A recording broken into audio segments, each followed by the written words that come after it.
Então, vamos lá. Eu parei exatamente aqui ontem, quando eu estava falando para vocês sobre o acidente radioativo que teve lá na cidade do Goiás. E aí falei que foi devido a um descarte inadequado de um aparelho de raio-x, né, que os catadores encontraram no lixo. E aí esse aparelho ele foi vendido, uma pessoa achou bonitinho um pozinho brilhante que emitia dentro, saía, né, dentro do aparelho do raio-x, abriu e começou a passar esse pozinho no corpo. Algumas pessoas também inalaram, chegaram a inalar, e aí culminou com o maior acidente radioativo que o Brasil já pôde registrar, que foi esse daí. Aí teve essas imagens, que eu também já falei sobre elas, falei aqui da importância do descarte correto, principalmente bato muito nessa tecla do descarte correto, do material perfuro-cortante, porque isso aqui pode se tornar, né, o descarte inadequado, vocês viram, pode se tornar um problema que afeta a comunidade como um todo, né, então é fundamental que a gente possa fazer o descarte correto aí dos materiais, principalmente esses materiais hospitalares, né, a gente deve descartá-los no local para tal finalidade, né? E aí nós temos essa caixinha aqui chamada de descartar, que é essa caixinha amarela. Opa, passei demais. Então, para a gente concluir esse tema da aula de ontem, só para não deixar dúvidas, né? Para a gente não passar por cima e ficar alguma coisa que vocês, de repente, ela não falou sobre isso, então eu vou terminar e em seguida a gente começa a aula de hoje, que é aquele material 2 que eu enviei para vocês lá. Em relação à classificação de resíduo, nada mais é do que um conjunto de medidas que permite o reconhecimento dos resíduos contidos nos sacos e recipientes, fornecendo informações ao correto manejo e descarte desses resíduos. A identificação deve estar posta em sacos de acondicionamento. O descarte deve ser feito em locais corretos e em local de fácil visualização. Que não se desintegre, eu estou aqui embaixo, utilizando-se símbolos, cores e frases, atendendo aos parâmetros referenciados na norma regulamentadora. Para exemplificar esse slidezinho aqui, eu vou passar para essa imagem, e aí vocês vão poder associar o que eu estou falando à imagem. Por exemplo, os resíduos, eles são classificados de acordo com o descarte, né? Então, cada material tem o seu descarte, tem o local adequado para você fazer isso, né? Para tal finalidade. Aí, o que, é que a gente observa? Que, por exemplo, eu estou aqui no ar. Resíduos potencialmente infectantes, eles são descartados nesses sacozinho aqui, de cor branca, leitosa, ou cor preta, ou cor vermelha, desculpe. A cor preta, que é a mais comum, é aqui nesse resíduo D, onde eu estou passando meu mouse, é o lixo comum que a gente tem em casa. Tipo, descarta naqueles saquinhos, preto, né? O correto seria esse. Mas aqui a gente descarta nas sacolas de rebolsas, né? E aí coloca no local correto para se fazer o descarte desse material. Mas o correto seria acondicionar todo esse material dentro desses saquinhos pretos aqui. Qual o problema disso? Custo. A gente não tem acesso a esse material. Para ter acesso a esse material, a gente precisaria comprar. Está errado fazer o descarte na sacola do Rebouças? Não, não está errado. Desde que você faça o descarte correto. Acondicione no local correto, né? Coloca lá dentro das lixeiras para o carro poder fazer a coleta e designar no local adequado. No caso, em Açu, tinha um problema muito grande, os moradores ali daquela região do cemitério novo ali por trás, que eu me esqueci o nome do bairro. O lixão fica um pouco próximo dali, né? Então, antes, quando o pessoal incinerava... obrigada. Então, antes, quando o pessoal incinerava, o cheiro de fumaça era muito forte ali. E aí começou, né, a reivindicação da população para que o município tomasse uma providência. O município disse que fez um processo lá no aterro e hoje o lixo não é mais incinerado. De fato, faz um tempinho já que eu não ando por ali. Antes eu sentia o cheiro, sim, de fumaça forte. Hoje eu não sinto mais, não sei como é que está sendo. Espero realmente que a prefeitura tenha, né, contribuído aí para melhorar, uma vez que a fumaça é um tanto quanto desagradável. O pessoal que tem asma que o diga, né? Ou qualquer um outro problema respiratório. O correto não é fazer. O primeiro que a prefeitura alegou, só abrir um parênteses aqui rápido, gente, que o lixão ali, antes, quando ele foi construído, era muito afastado das casas, né? Mas devido ao processo de urbanização, as pessoas começaram a se aproximar do lixão. E aí ficou meio que sem opção, né? Porém, é mais fácil dar-se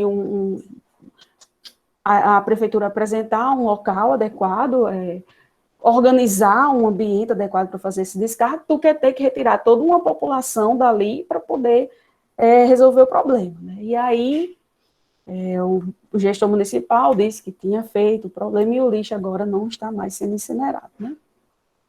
Em relação aos B, que é os resíduos químicos, eles devem ser descartados aqui nesse tipo de lixeira, né? Uma lixeira grande de plástico, e aí tem a corzinha azul. O C é o radioativo, também tem esse símbolo aqui da radioatividade. O D a gente já falou, e o E a gente também já falou, que é o descarte dos perfluorocortantes, né? Que é feito aí dentro dessa caixinha do Descarpac. Com certeza vocês já viram esses bichinhos aqui espalhados, que tem uma galera que tem raiva, né, deles, quebra, destrói aí, não sei porquê, o que é que se passa na cabeça do cidadão, mas enfim, tem gente que não pode ver uma lixeira, que dá um chute e quebra aí a lixeira, né? Vai entender por quê. Mas enfim, em relação à coleta seletiva, ela ocorre e o material, ele é descartado, né? O nome já faz seletivo, é porque o nome faz menção a essa divisão, colocar o material nos locais designados para tal fim.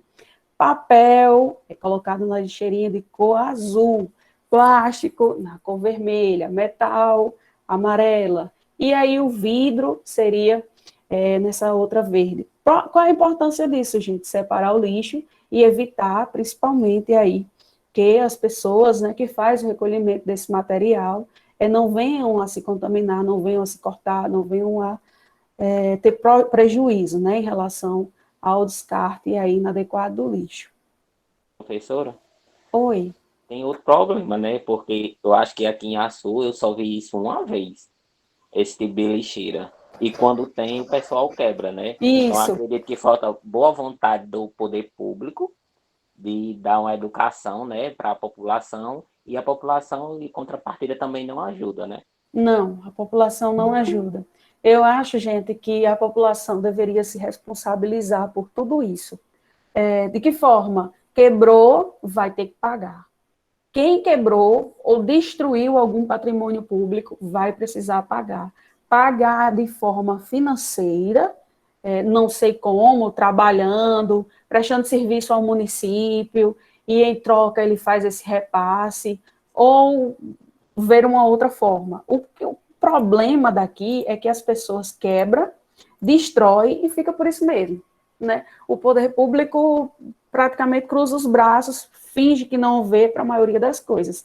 Eu já vi essas lixeiras aí, principalmente em espaços públicos, né, praças.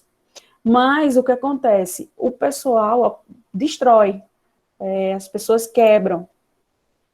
E aí fica com. Já, o sistema público já é muito eficiente, né? Falta dinheiro para tudo, segundo eles. E aí, quando se faz, consegue fazer, vem algum cidadão, não sei de onde, e acaba destruindo, né, com esses atos aí de vandalismo, o poder municipal, o poder público cruza os braços, finge que não vê, faz vista grossa mesmo. E quem perde somos nós, né?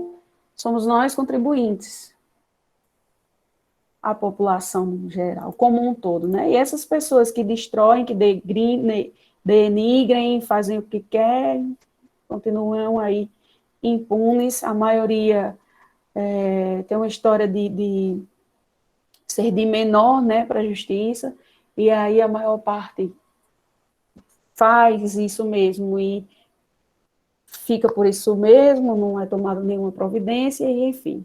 Mas eu já vi, sim, em locais públicos, principalmente, né? Praças de eventos, sempre tem.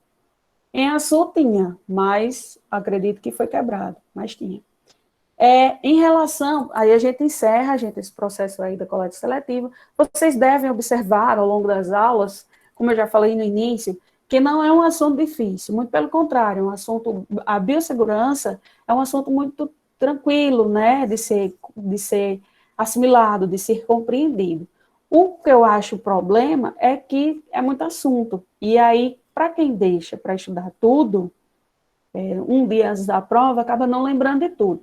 Mas a disciplina em si é uma disciplina fácil de ser assimilada, né? Não é uma disciplina difícil, não é cheio de palavras novas, coisas que vocês não possam vir a assimilar. Mas é importante fazer a leitura desse material ao final da aula, né? Ou no outro dia com mais calma. Oi. A senhora já percebeu que eu falo muito, né? Não, à vontade. Porque, assim, quando a senhora falou em cruzar os braços, aí lá vem a questão de voto, né? Porque se fizer um negócio desse, aí envolve a família todinha, aí ele já pensa nos votos, na reeleição, tem todo esse protocolo, né, também. Todo esse protocolo também tem o chamado voto de cabresto. Enquanto a população ficar à mercê dos políticos, gente, a gente vai sofrer com isso. Só tem uma forma de poder modificar essa realidade, é através de concurso público, né? Mas não é de interesse dos gestores fazer os concursos da vida, porque eles acabam perdendo esses votos que eles, teoricamente, acham que mandam, né? E aí, a gente é quem paga. E o preço é caro, o preço é alto. Em relação à técnica de lavagem das mãos, eu acredito, não sei se vocês já foram apresentados essa técnica, mas até para lavar as mãos existe uma técnica, né? Existe um manejo correto que vocês devem saber. É seguido por 9 passos, conforme está aí mostrado nos quadrinhos. Quem já teve a curiosidade de ter uma lida, pode acompanhar, façam isso em casa, que é para vocês irem pegando esse passo a passo aí. Mas, no mais, é muito simples. O primeiro passo, aqui onde eu estou passando o mouse, colocar a água na mão. O segundo passo, colocar o detergente, né? O terceiro, friccionar dessa forma. O quarto, entre os dedos. Gente, isso aqui dá certo demais para a gente fazer uma aula prática, quando as coisas voltarem, né? Mas, infelizmente, assim, no computador, a gente fica um pouco limitada, né? Então, o quarto é entre os dedos, tanto da minha mão esquerda, e depois eu vou para a minha mão direita, o quinto, né? O sexto é entre os dedos, dessa forma aqui. O sétimo, você vai friccionar o polegar, primeiro de uma mão, depois o da outra mão. O oitavo é aqui no dorso da mão, aqui embaixo, né? De um lado e o do outro, e por fim você fricciona os pulsos, os punhos, aí como mostra essa figura número 9. Após isso, lá embaixo não dá para ver, mas a foto, como eu disse para vocês, essas torneiras, as que são adaptadas, né? Elas fecham e abrem através do toque do cotovelo, né? E aí você toca uma vez, É com ela abre. sensor, professora? Oi? O sensor? Não, mas você toca mesmo, não é sensor. O sensor é um negócio muito chique, muito refinado, muito caro, essas coisas não tem, não. É no cotovelo mesmo, você toca e aí abre a torneira, você toca novamente e fecha a torneira. Nos laboratórios, geralmente, já são aperfeiçoados para isso, porque vocês vão pegando essa técnica, né? Em seguida, pega lá o papel e enxuga a mão normal. Pronto. É assim a técnica de lavagem das mãos. Nós temos esse total aí de 9 passos. Dá certo demais fazer até uma prova prática para que vocês não esqueçam de lavar todos os espaços aí da mão, né? A lavagem das mãos, gente, é tão importante que tem um dia voltado especialmente para isso. É o dia 5 de maio, é considerado o Dia Mundial de Higienização das Mãos. E agora, devido à pandemia, foi batido muito nessa tecla, né? Higienizar as mãos. Se não tiver álcool gel por perto, ou álcool 70, passar água e sabão também para matar aí o vírus, né? Já foi comprovado até que ele é destruído porque em sua estrutura o vírus é formado por uma proteína e essa proteína ela é revestida por uma molécula de gordura, né? E aí, ao entrar em contato com o sabão ou com o álcool, ela é destruída e, consequentemente, você destrói o vírus. Outra coisa que vocês me perguntaram ontem, alguém me perguntou, não me lembro mais quem foi, mas foi sobre a técnica de colocação Foi de eu. luvas estéreis. Pronto, perfeito. Então, vamos lá. Em relação à colocação das luvas estéreis, é um pouco mais delicado. Eu gostaria de poder demonstrar para vocês, através de uma aula prática mesmo, como é que faz esse processo, porque não é difícil, mas a gente precisa fazer o processo correto, que é para evitar a contaminação da luva. E se a luva é estéril, o que a gente não quer é que contamine ela. Para que servem as luvas estéreis? Para procedimentos estéreis, claro, né? Mas quais são esses procedimentos? Qualquer procedimento invasivo, ou até troca de curativos, por exemplo. Por exemplo, na atenção básica, tem muita gente que chega na atenção básica para trocar o curativo, e geralmente é pessoas que têm diabetes, né? E aí, o técnico responsável por fazer a troca desses curativos, ele deve utilizar a luva estéril. E, geralmente, esses procedimentos, gente, a gente precisa do auxílio de um colega, né? Porque para você abrir alguns cremes, para você colocar algumas medicações lá no leito da ferida, você precisa tocar na medicação, né? Então, não dá. Uma vez que você calça a luva, você não pode ficar tocando em objetos externos, né? E aí a gente precisa mesmo de uma pessoa para nos auxiliar. A depender do curativo, geralmente os técnicos de enfermagem vocês trocam. Ou se for curativos mais complexos, né, aqueles que exigem um maior cuidado, aí fica muito a par do enfermeiro mesmo. Mas na atenção básica, esses procedimentos chovem. E é aí, por exemplo, muito simples, que a gente precisa fazer o uso da luva estéril. Eu não vou ler todo esse quadro aqui para vocês, mas em casa, com calma, vocês façam a leitura breve deles, que é muito simples já para compreender. Em relação ao que tem no quadrinho, eu trouxe imagens para vocês. As luvas estéreis, elas vêm revestidas por um papel. Não sei se vocês já tiveram a oportunidade de conhecer, mas se não, não se desesperem, vocês vão ter essa oportunidade antes de ir para a prática, antes de ir para o serviço, eu acredito. Cobrem dos professores de vocês quando as aulas entrar. Lembrem, né, que vocês pagaram a disciplina de biossegurança e que vocês gostariam de ter uma aula sobre isso. Eu acredito que, se for eu a professora, não tem problema nenhum. Será uma satisfação poder revisar esse conteúdo com vocês. Se for um outro professor, também acredito que não tem problema nenhum, ele vai fazer isso tranquilamente. Então, em relação ao que tem no quadrinho anterior, eu trouxe aí as imagens para vocês poderem analisar aqui comigo. Como eu disse, a luva ela vem revestida com um papel, né, por fora, um papel externo, e aí no 2, aqui é quando você já retirou esse papel externo, e por dentro tem outro papelzinho aqui, tá aqui ele. Vocês observam aqui, não sei se dá para ver bem na imagem, mas de um lado tem uma mãozinha, que é a mão direita, do outro lado tem a mão esquerda, é justamente instruindo a você que a mão direita você vai colocar, claro, a sua mão direita, e a mão esquerda você vai colocar a mão esquerda, é muito óbvio, né? A terceira aqui é quando você vai abrir o papel, e é aqui que começa o processo de colocação da luva. Por quê? É porque aqui que vocês não podem contaminar. Quando eu digo contaminar, é tocar em outro local, que não seja o local adequado para vocês tocarem, para poder calçar a luva de forma adequadamente. No 4, vocês observam que essa técnica aqui, essa pessoa que está calçando, ele já colocou a luva do lado esquerdo, né? Deixa.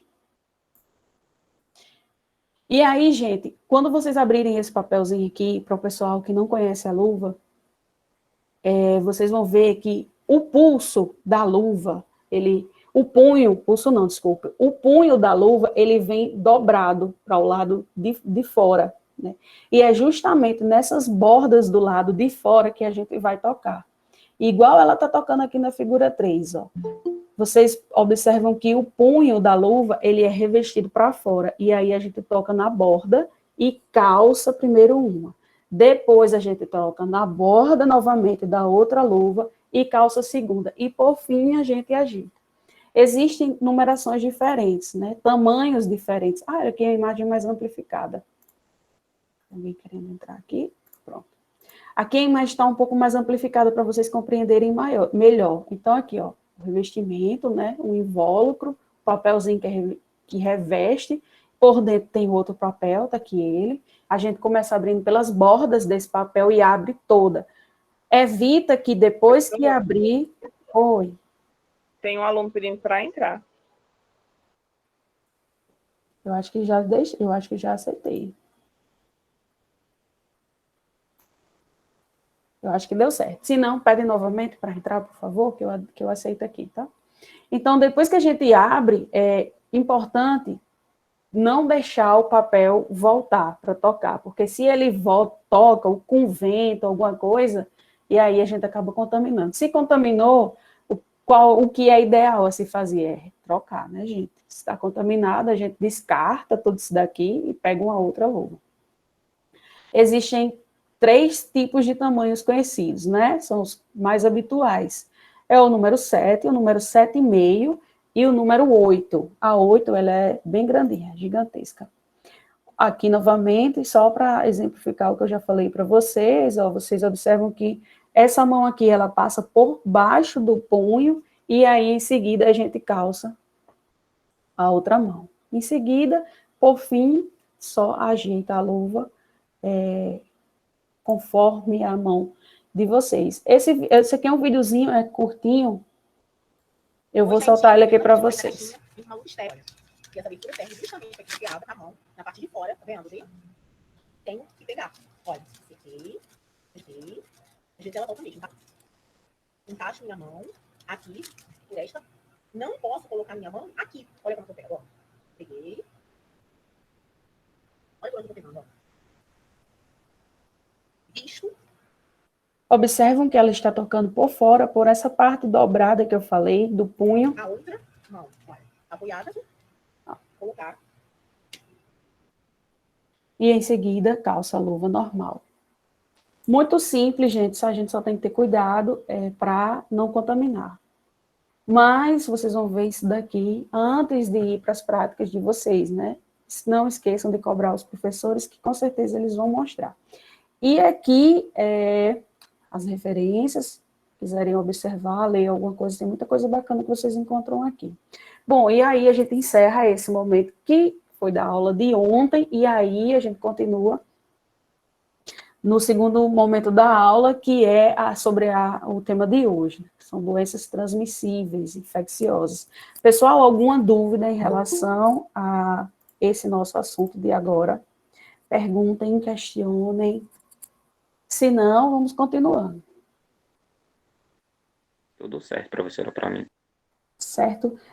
A pessoa que estava querendo entrar, deu certo entrar? Espero que sim. Pronto, então, gente, o nosso segundo encontro da aula de hoje é marcado justamente por esse tema aqui, classificação de risco e doenças transmissíveis, né? Nossa aula 2. Lembrando que eu já disponibilizei todo esse material aí na WhatsApp de vocês. Se vocês quiserem também, esse videozinho que eu coloquei, eu posso colocar no WhatsApp sem problema nenhum.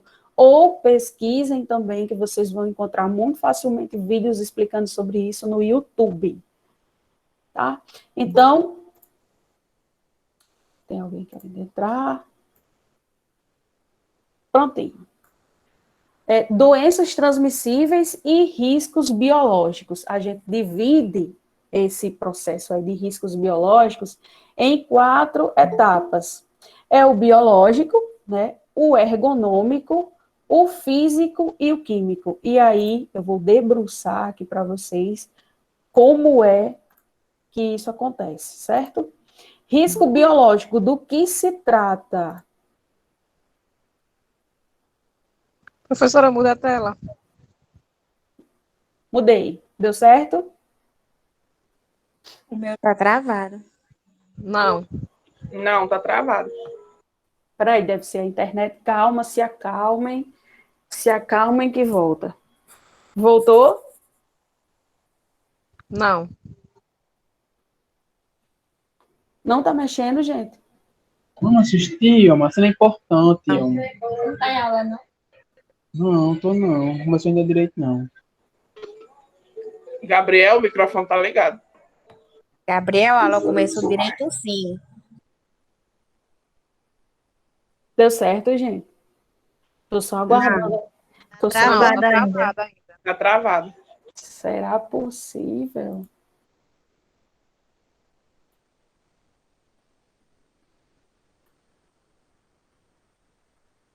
Eu vou colocar de novo para ver se dá certo. Só um minuto. E agora? Agora foi? Foi. Sim. Deu certo. Pronto. Então vocês têm esse materialzinho aí já bonitinho, viu? Eu estava falando sobre a aula de hoje, desse momento, né, o nosso segundo encontro, que é voltado para a classificação de risco e doenças transmissíveis. Aí, comecei falando sobre os 4 principais tipos de risco que nós, trabalhadores da saúde, em especial, estamos Professora, tem alguém para aceitar? submetidos. Não que esteja aparecendo aqui para mim. Uma menina disse que o dela também para aceitar. Pede para entrar no... O professor entrando e saindo porque eu tô no plantão, essa é uma corrida nada aqui, viu?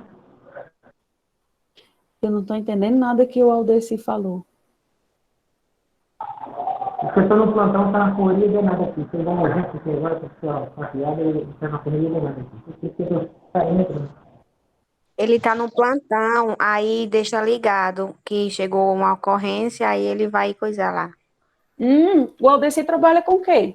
Ele trabalha lá na UPA. A UPA. Já é técnico? Não. Acho que né, nos medicamentos. A parte lá que ele trabalha. Farmácia?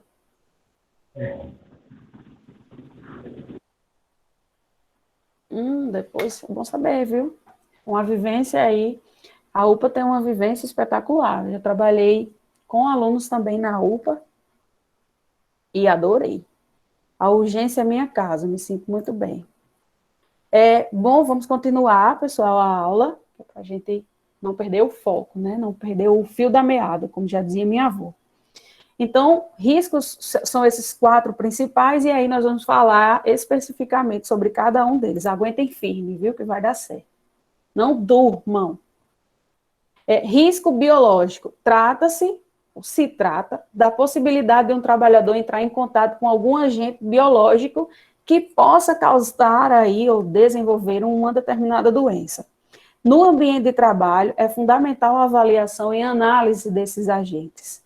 Eles são qualquer ou quaisquer micro-organismos, fluidos ou substâncias provenientes de seres vivos, que podem ser nocivos ao organismo humano, animais, plantas ou meio ambiente e que podem causar alguma doença denominada de patógenos. Então, riscos biológicos são aqueles em que o trabalhador, em especial da saúde, ele está submetido aí a vir a desenvolver, após o contato com esses agentes, uma determinada doença. Em relação ainda aos riscos biológicos, mas como insalubridade. Vocês sabem que todo mundo que trabalha na saúde tem direito, né, a receber aí a insalubridade. Que é um acréscimo financeiro, é uma forma de retribuir o serviço, né, dessas pessoas, desses profissionais. Mas Lá na vocês, Serena também tem essa salubridade. mas vocês sabiam que nem todo trabalhador recebe isso? Que é um absurdo, é surreal, gente. É surreal você entrar num ambiente hospitalar para trabalhar e não receber insalubridade. Porque a partir do momento em que você pisa ali, você está condicionada a desenvolver qualquer tipo de doença. Você não sabe qual é o micro-organismo que tem ali? Desde bactérias, micro-organismos, fungos. Uma vez eu peguei um fungo no meu dedo, no meu pé. Perdi a unha, né?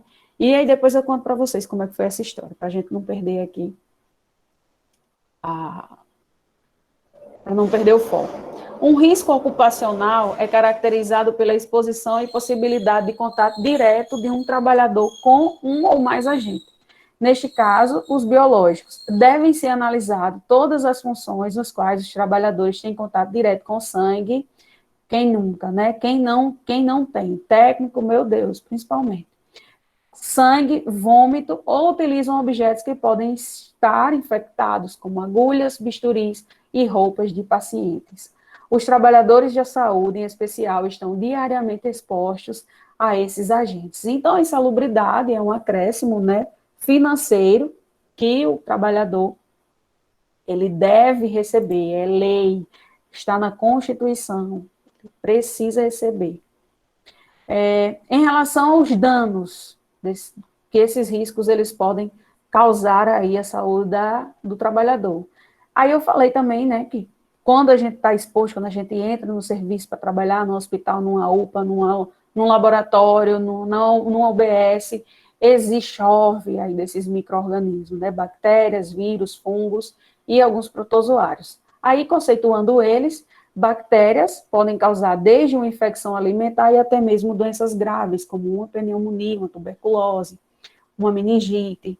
Os vírus causam nos trabalhadores desde simples resfriados a doenças como hepatite, sarampo, cachumba, em alguns casos mais extremos, doenças pandêmicas como HIV, ebola e a nova Covid-19, que é essa que nós estamos aí enfrentando. Os fungos existem no meio ambiente de trabalho e podem ser causados por micose, candidíase, dentre outros. E, por fim, os protozoários existem no ambiente de trabalho e podem causar desde problemas no intestino até doenças de Chagas. Quem nunca entrou no ambiente de trabalho e se deparou aí com um teto todo mofado, ou o teto atrás de cair? Eu conheço alguns hospitais, não vou ficar citando nome aqui, porque não é esse o meu propósito, mas é para vocês associarem mesmo a realidade, como se não bastasse tudo, né? Aí vem também alguns ambientes que são completamente insalubres, né? Estão aí do ano do TRTT, nunca foi feita uma manutenção. Os ar-condicionados que o digam, né? Quem tem rinite alérgica, quando entra em contato com esses ar-condicionados hospitalares, não para de espirrar nunca mais, parece um gato, sai só para no outro dia, depois que sai do hospital. Então, assim, uma vez exposto, né, o trabalhador de saúde, ele deve receber esse pagamento, essa insalubridade, que é subdividido, acho que é 20%, 30% e 40%, a depender do risco que você está exposto aqui, aumenta aí essa porcentagem, e aumenta o valor. Conforme mais alto for a porcentagem, maior é o valor financeiro que o trabalhador ele recebe, né? E aí, gente, alguns locais, alguns hospitais, né, alguns centros hospitalares, que não são feitas limpeza corretamente, né, por algum motivo o teto caiu e não teve verba para poder restaurar, por algum motivo teve aí esse problema com mofo e infelizmente não teve, o gestor não viu necessidade, né, de poder habituar, e nós, uma vez, ao entrarmos em contato com esses locais aqui, a gente pode vir, sim, a desenvolver doenças secundárias. Então, o risco biológico trata especificamente dessas doenças que os trabalhadores, que nós estamos expostos aí na nossa rotina, no nosso dia a dia, no nosso serviço. Para a gente concluir aqui, qualquer fator que coloque o trabalhador em situação de perigo ou colabore para que o trabalhador se acidente e que possa afetar sua integridade, seu bem-estar físico e moral, é considerado um risco de acidente. São exemplos, máquinas e equipamentos sem proteção, probabilidade de incêndio, explosão. Aí aqui já é mais na parte de saúde do trabalhador, de outro ambiente, que também não deixa de estar expostos aí a esses agentes, né? Não vou me apegar, é importante que vocês saibam, mas não vou me apegar, porque a nossa intenção é falar sobre a saúde, né? Formas de prevenção de acidente de trabalho. Elas servem para elaborar ou implementar um plano de prevenção de risco de acidentes com os materiais pérfuro, cortantes, conforme as diretrizes estabelecidas. Aí a norma regulamentadora. Eu coloquei no grupo de vocês a aula de amanhã, nós vamos falar sobre essa norma aí, a NR 32. Ela, esmiuçada em partes, né, ela fala sobre o que o trabalho, os direitos, os deveres que o trabalhador tem diante da lei, diante da Constituição. Então, não tem como a gente fugir, realmente é muito texto. Como a gente está muito limitada também aqui ao computador, então não tem uma outra forma de eu tentar mostrar isso para vocês. Infelizmente, não tem como a gente passar por essa disciplina, como eu já disse para vocês, sem falar sobre essa norma. Não faz sentido. Quando vocês falarem biossegurança, vocês vão lembrar da norma regulamentadora NR 32, com certeza, que vocês vão ver ela comigo amanhã, na aula 3. A contaminação por agentes biológicos pode se dar por meio de vias aéreas, pela respiração, pela pele, em contato direto com o agente ou acidentes com agulhas usadas, isso aqui é o que mais acontece. Quando eu falei para vocês ontem, pelo amor de Jesus Cristo, não reencapem as agulhas. Uma vez que já teve contato com o paciente, a gente não reencapa mais as agulhas, né? A gente coloca lá na nossa bandeja, na nossa cubarrinha, e faz aí o descarte adequado da agulha, mas nunca reencapa. E reencapa, sim, na hora de preparar a medicação, né?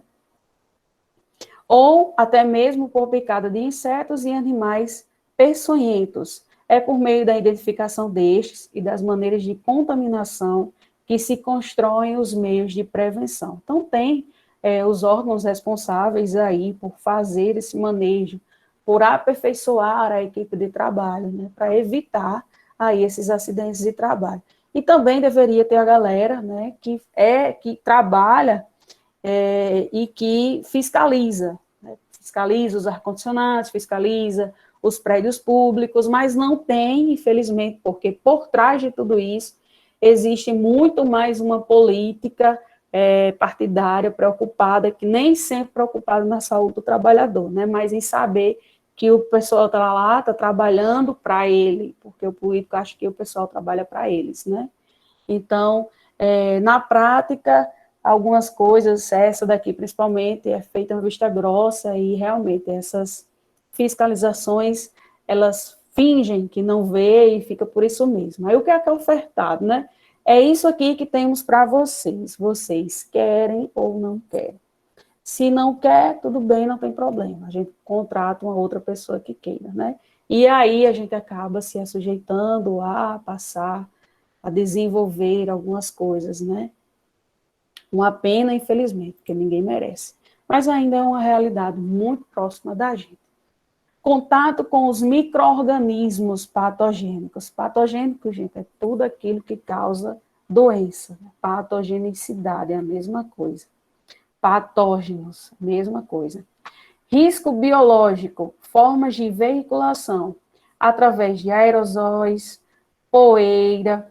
Uma coisa, vocês sabiam que a bactéria do tétano não está presente apenas, lembrei isso aqui, não está presente apenas em materiais enferrujados, mas ela pode estar muito bem na sua forma esporulada, em forma de poeira, e aí, ao ter contato com ela, você pode vir a se contaminar aí com a bactéria do tétano, né? Sabia Então, não, professor. Pois fiquem sabendo, não é apenas materiais enferrujados, não, viu?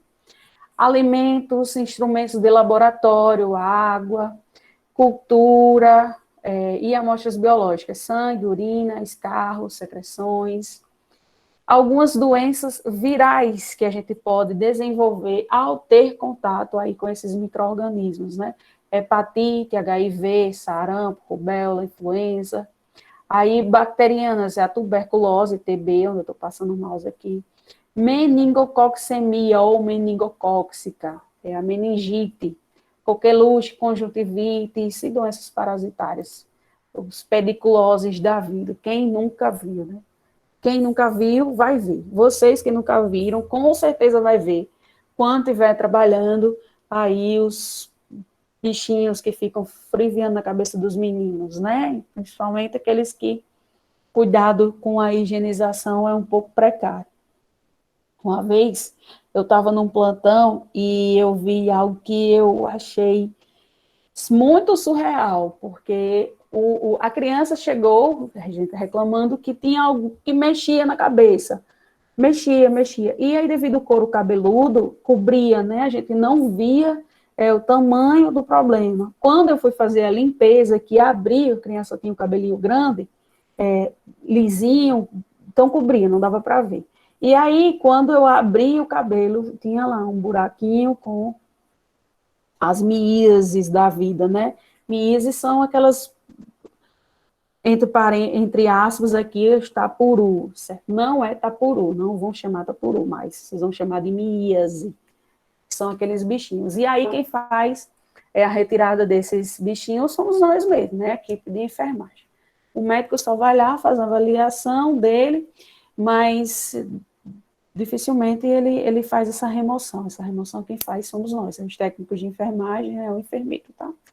E aí uma pena, mas acontece. E a criança dizia, né, que tinha uns negócios que mexia, que andava, que corria, que beliscava na cabeça, e a mãe levou ela no serviço e disse que não sabia o que era que estava acontecendo, mas quando a gente abriu, foi fazer a limpeza, tinha lá o corte, e aí estava bem contaminado. Alguns agentes biológicos, as principais vias de contaminação que nós temos é a cutânea, que é a pele, a digestiva e a respiratória, através principalmente aí dos ar-condicionado cheios de fungo, de tudo, de poeira, né? Que quantos anos e trocentos anos aí que foi colocado e nunca passou por uma limpeza, né? A gente sabe que o ar-condicionado ele tem que ser limpo. Eu acho que era um período de a cada 6 meses. E aí, no ambiente hospitalar, eu acho que é a cada 6 anos ou quando quebra, que não presta mais, aí tem que ser substituído, né? Mas essa limpeza, infelizmente, ela não ocorre da forma que deveria, não. O modo de transmissão é através de contato direto e através de contato indireto. O direto, quando a gente tem contato mesmo, né, com as superfícies contaminadas. O indireto é principalmente através dessas vias aéreas aí. O paciente chega no serviço com tuberculose, às vezes ele tem tuberculose e não sabe. E aí, ou sabe, nunca tratou, né? E nós, como somos a principal barreira de entrada, né? Quando eles chegam, a gente se dirigem a nós, os técnicos de enfermagem, a equipe de enfermagem, até porque está em maior quantidade no ambiente.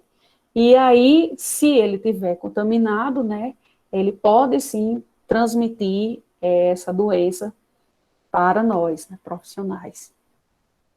Dentre diversos outros, né? Então, pessoal, encerrando essa parte dos riscos biológicos, são micro-organismos, vírus, fungos, bactérias, que são capazes de proliferar o meio ambiente e aí trazer doenças secundárias para nós, né? Principalmente nós aí da saúde. Quem escolhe trabalhar na saúde, e principalmente quem trabalha nesses hospitais do interior, são hospitais que é porta aberta, né? Todo mundo com todo tipo de doença entra.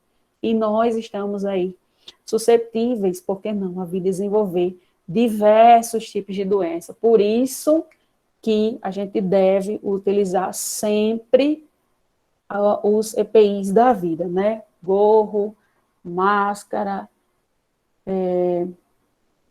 as luvas na hora de fazer os procedimentos, porque são elas que nos livram aí dos aperreios, né? Das contaminações. Em relação aos riscos ergonômicos, aqueles que estão ligados à postura inadequada. Eu tenho uma foto aqui embaixo, vou mostrar elas para vocês, mas em relação a outros tipos de trabalhadores, né, os que precisam transportar cargas aí para cima e para baixo.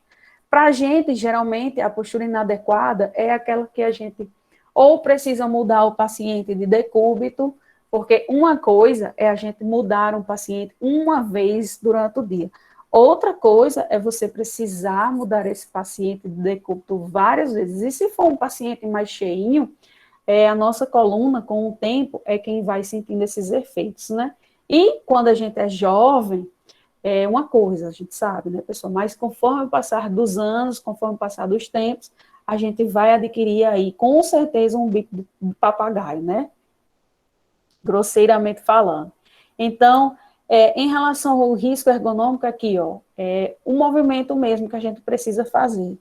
Lembrando a vocês que toda vez que for fazer uma medicação, atentem para a postura de vocês, né? Porque uma coisa é você fazer uma medicação uma vez durante o dia. Outra coisa é você fazer 100 medicações a cada plantão. E a gente precisa se virar muito, né? Para complementar a renda, a gente acaba trabalhando em outros locais. Então, assim, um dia está num hospital, no outro dia está em outro canto, no outro dia está em outro, e assim vai. Então, a postura inadequada acaba aí acarretando diversas doenças, principalmente, que sentem aqui a nossa cervical e a nossa lombar, né? Então, ergonômico é qualquer fator que possa interferir nas características psíquicas e fisiológicas do trabalhador, de forma a causar desconforto ou afetar a sua própria saúde. Como é que a gente pode diminuir? Ajustando as condições de trabalho, oferecendo praticidade, oferecendo conforto e, principalmente, adequando a postura. E o que são? São os fatores que possam interferir nas características psicológicas do trabalhador. Aqui é um vídeo, esse bichinho ele move. Aqui, ó. Ao final do dia, a gente tá desse jeito aqui. Depois de fazer inúmeras medicações, de pegar pacientes para mudar decúbito, enfim. Se não tiver a postura adequada com o tempo, a gente vai vir a desenvolver problemas aí na nossa cervical, com certeza. Então, esse risco é o risco ergonômico. Em relação ao risco físico, são aqueles de propagação mecânica, sendo as principais as formas de energia, né? Aí nós temos aí o ruído, a umidade, temperaturas extremas, radiação e vibrações. Em relação ao risco físico, vou dar um exemplo para vocês, quem trabalha no UTI, quando a gente termina o curso técnico, enfermeira, o que ligado à saúde, né? A gente não sabe onde é que vai cair. Cair, por exemplo, onde é que vamos trabalhar, né? Você pode terminar o seu curso técnico e trabalhar no UTI, você pode terminar o curso e trabalhar no centro cirúrgico, trabalhar na atenção básica, enfim, a gente não sabe onde é que vai trabalhar. E aí as pessoas que trabalham principalmente na UTI, na unidade de terapia intensiva, tem aquelas máquinas, né, a bomba de infusão, principalmente, ela fica emitindo um som, né? É o dia todo, bibi, bibi, o ventilador mecânico, os desfibrilador, enfim, muitos. Então, imagine você passar o dia todo com aquelas máquinas buzinando no seu ouvido, né? Você passa, nos primeiros dias já me disseram que é horrível, você vai, fecha os olhos para dormir e não consegue, fica ouvindo as máquinas buzinando. Com o tempo, o organismo ele vai se aperfeiçoando, as colegas disseram, vão se aperfeiçoando, né? E aí a gente nem liga mais, mas um risco físico, né? Que o trabalhador, ele está exposto aí, principalmente. Nesses outros setores, a gente não tem tanto, né? Que é essa relação aí do ruído. Às vezes, o arrastado de cadeira, barulho com alguém fazendo alguma coisa, mas as máquinas, enfim, é mais no ambiente da terapia intensiva mesmo. Então, a galera que cai aí, que precisa trabalhar na unidade de terapia intensiva, vai ter que aprender a se acostumar com esses ruídos ou silenciar as máquinas, né? Que não é adequado, porque geralmente, se elas estão apitando, é porque está acontecendo alguma coisa, e aí precisa ser verificado. E aí é que mora o problema, né? Não pode silenciar. E pode, depois que resolver o problema. Mas, se voltar a ter, ela vai começar a buzinar de novo. Então, muitas máquinas emitindo sons o plantão todinho. Quem trabalha na unidade de terapia intensiva, gente, não fica saindo para outros setores. Não, você entra no setor, né, na UTI e fica lá. e sai para, claro, para se alimentar e para descansar, mas em seguida retorna para lá. Então, é praticamente o dia todo, né? Em relação à iluminação, também é um fator de qualidade de vida. Uma boa iluminação pode ser entendida como a existência de um conjunto de condições em determinado ambiente, no qual o ser humano pode desenvolver suas tarefas visuais com o máximo de acuidade e precisão e menor esforço. Ambientes com excesso ou falta de iluminação não só dificultam o trabalho, como também contribuem para aumentar os acidentes. Então, ninguém merece trabalhar em um local onde a iluminação não é adequada, né? Que você vai ficar precisando fazer esforço para ler ou para enxergar alguma coisa. Então, também é caracterizado em risco físico a iluminação, os ruídos, também para a gente, né? Quais são os efeitos de uma iluminação inadequada? Em especial, dor de cabeça, você vai ficar tentando se esforçar para ver, né, algo, fadiga, o cansaço ocular, o cansaço visual, problemas visuais, dores no pescoço e ombros e exaustão, fadiga. Em relação aos riscos químicos, gente, se vocês tiverem alguma dúvida, se eu estiver indo rápido demais, falem para eu poder dar uma desacelerada, viu? Qualquer dúvida que vocês tiverem também podem ir falando, qualquer coisa que vocês queiram contribuir, fiquem à vontade para parar aqui. E se não estiverem entendendo, só perguntar, que eu repito, dou algum exemplo, tá? Professor, Oi? Oi, Aldeci, pode falar, estou ouvindo. depois eu vou mostrar a luva cirúrgica por e-mail, viu? Não terminei aqui. Mostrar o quê? Pode ser? Mostrar o quê? A luva A luva cirúrgica. cirúrgica. Sim, claro, pode sim, à vontade. Pegue um aí, Aldeci, já que você está no plantão. Por favor.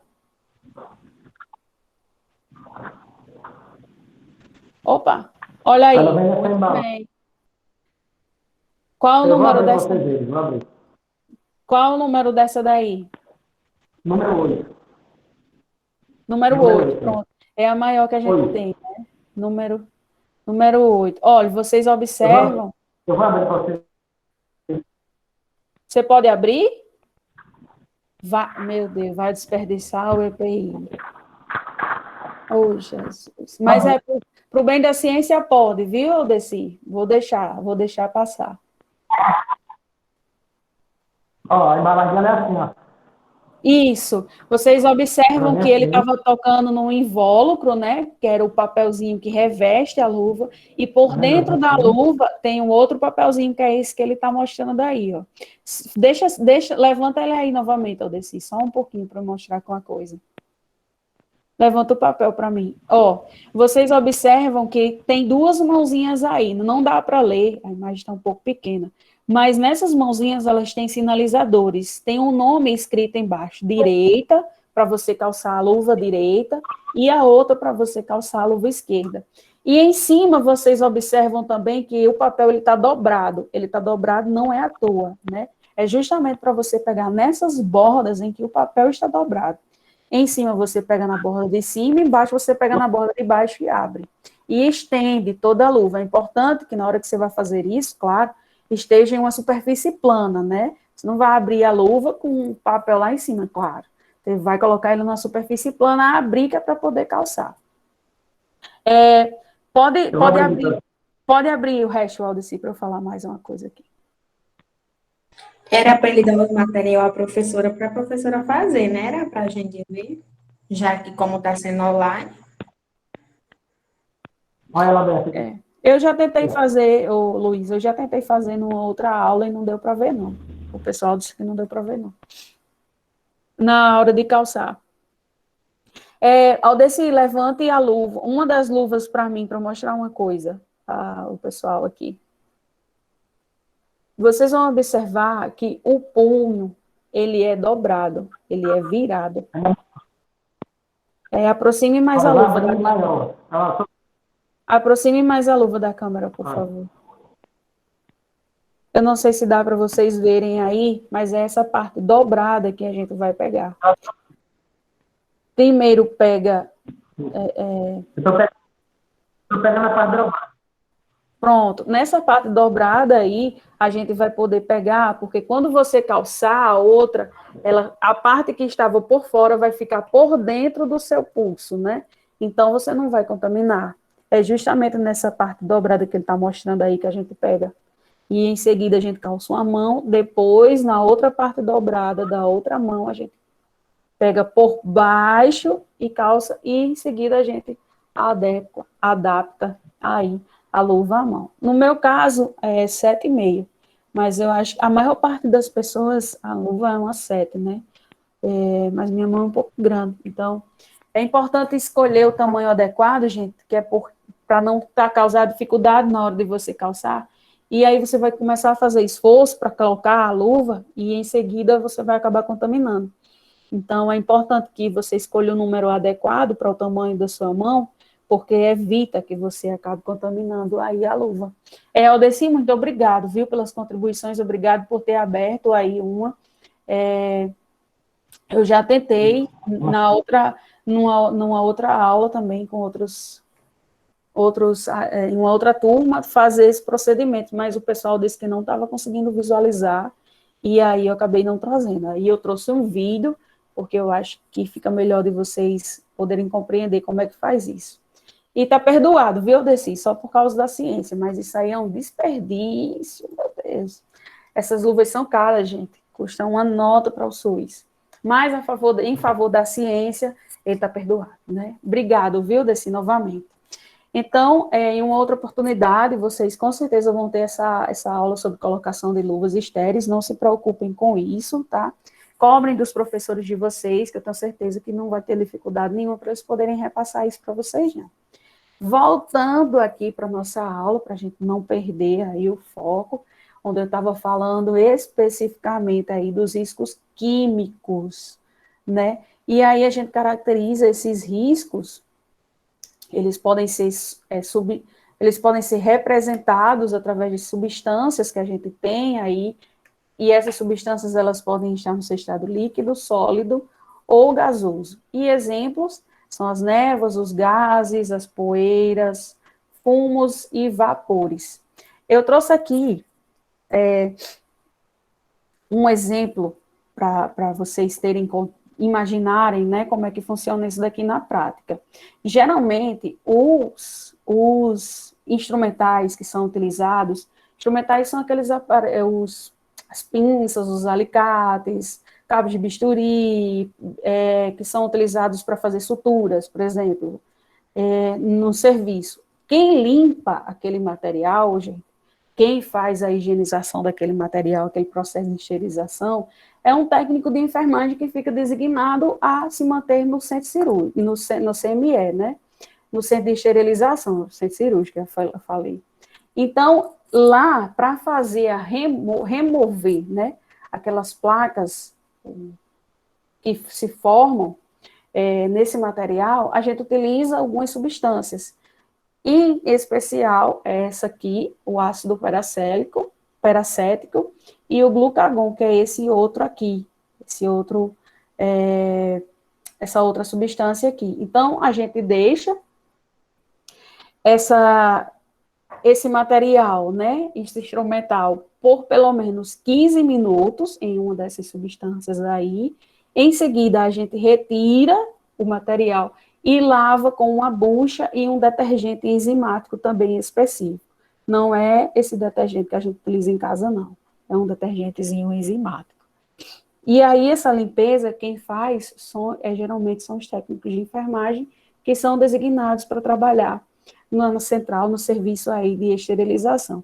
Feito isso, a gente separa o material que vai para a autoclave para poder passar pelo processo de esterilização, né? Embala, claro, naquele papelzinho lá, o grau cirúrgico, que eu mostrei para vocês ontem, e em seguida a gente coloca na autoclave. Não se desesperem, vocês vão ter e vão falar mais específico sobre isso aqui quando vocês estiverem pagando uma outra disciplina, que é a disciplina de cirúrgica. E aí vocês vão ver os tipos de papel, o tipo de material, como é feita essa esterilização, tudo mais esmiuçado. Mas o que eu queria trazer para vocês aqui em relação a esse risco químico, que nós estamos aqui suscetíveis, né, a vir a desenvolver doenças, porque a gente, na hora que vai precisar limpar, fazer a limpeza desse material, a gente coloca uma luva. Não é essa luva, não é essa luva simples não, que a gente tem, é um outro tipo de luva que ela é um pouco mais resistente e maior, né, o pulso ele fica aqui completamente coberto. E tem os aventais também, tem todos os EPIs adequados para a gente poder fazer a limpeza desse material aí, tá? Em relação aos riscos mecânicos ou risco de acidente, eles são decorrentes de situações inadequadas ou de risco iminente, causados por má iluminação, máquinas sem proteção, risco de queda e risco de choque. Para nós, o que se encaixa aqui é esse risco de queda. Vocês devem ter visto já, quando vocês vão no serviço, que tem o pessoal lá fazendo a limpeza, a higienização do chão. É interessante, é importante, é fundamental que eles coloquem aqueles EPIs lá, que tem chão molhado, né? Tem lá nas plaquinhas de sinalização, tem dizendo, e é importante que seja colocado, porque uma vez empoçado, a gente corre o risco ali de passar e acabar escorregando e bater a cabeça, enfim. Então, nesse caso aqui, o risco mecânico ou risco de acidente, para nós o que importa é, principalmente aqui, esse risco de queda. Continuando, a Anvisa criou uma classificação para os riscos biológicos, publicado pela portaria, e tem o número dessa portaria, e conforme, em 2017, conforme. Subdividiu esses riscos aqui, em risco 1, 2, 3 e 4. O risco 1 é causado pelos agentes biológicos que apresentam uma pequena ou nenhuma capacidade de gerar danos ao trabalhador e seu risco de propagação é baixo. Inclui os agentes biológicos conhecidos por não causarem doenças no homem ou nos animais adultos sadios. São exemplos os lactobacilos. Quem gosta de coalhada aí, já deve ter se deparado com os lactobacilos. Você pegar uma coalhada e colocar ela no microscópio, você vai ver um monte de bichinho assim, ó, movimentando. São os lactobacilos de vida. E aí aquele gosto azedo, amargo, que a gente sente ao tomar, né, coalhada, é causado justamente aí por esses indivíduos aqui, os lactobacilos. Mas eles não causam prejuízo, não causam danos, né, à saúde do homem.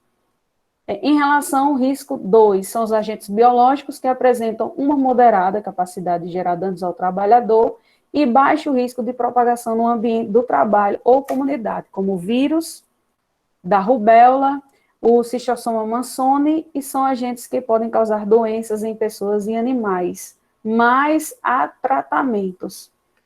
Esse aqui, o Schistossoma, pessoal que gosta de tomar banho nas lagoas, que fica com aqueles bichinhos que você puxa e ele estica. Só falta não sair uma vez. Ai, meu Deus do céu, eu vi um negócio daquele, só falta enlouquecer. Mas, enfim, aquilo ali pode causar doenças à saúde das pessoas, viu, gente? É o que chama chamichunga? Ele mesmo, esse danado. Risco 3, agentes biológicos que podem causar sérios danos ao trabalhador e têm risco moderado de propagação e possuem a capacidade de transmissão pessoa a pessoa e especialmente por vias respiratórias. Eles são classificados como febre amarela e o HIV. Tem uma outra aula que eu vou falar para vocês sobre a febre amarela. Como é que ela é propagada, o que foi que aconteceu aqui no país. Teve um surto no país, no Brasil, de febre amarela, em que as pessoas, só deixar um espaço aqui, viu, gente? Em que as pessoas começaram a matar os macacos. Não sei se vocês chegaram a ver alguma coisa na mídia, mas os macacos tão vítimas quanto a gente. Eles servem como sinalizadores, né? Quem transmite a febre amarela não é o macaco, gente, é o vetor, é um mosquito.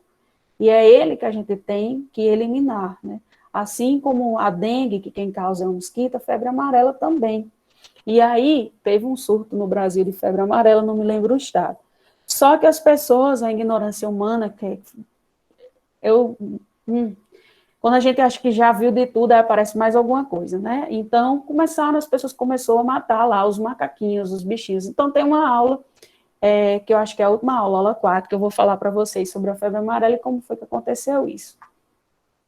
Em relação ao risco 4, esse último aqui onde eu estou passando o mouse, os agentes biológicos de alta periculosidade, sem tratamento eficaz, e que apresentam risco para toda a sociedade, pois têm alto poder de propagação.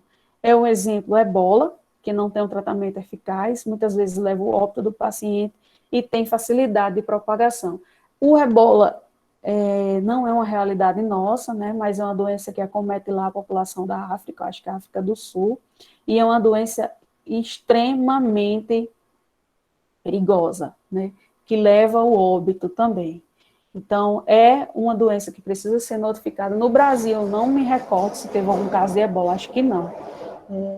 Mas, enfim, ele se enquadra aqui nesse risco 4, porque a probabilidade, né, de propagação e de causar danos comunitários é elevadíssimo. Aí, para a gente sair um pouco dos riscos aí, e falar sobre um outro tema que é muito importante, que vocês atentem para isso aqui, é a segurança do paciente. Também faz parte, claro, aí, desse manejo da biossegurança, né? E o que é que diz a segurança do paciente? Eu vou ler esse textozinho aqui pequenininho, em seguida eu explico para vocês como é o que é que essa imagem aqui está trazendo. Então, a prescrição, preparo e administração segura de medicamentos fazem parte do protocolo de segurança do paciente instituído pela OMS e deve ser aplicado por todos os estabelecimentos que prestam cuidados à saúde. Com certeza vocês já viram pacientes que foram submetidos a cirurgias, que era para ter feito a cirurgia na perna direita, e aí foi feita a cirurgia na perna esquerda, que era para ter feito um transplante de fígado, e acabou sendo feito um transplante de rins.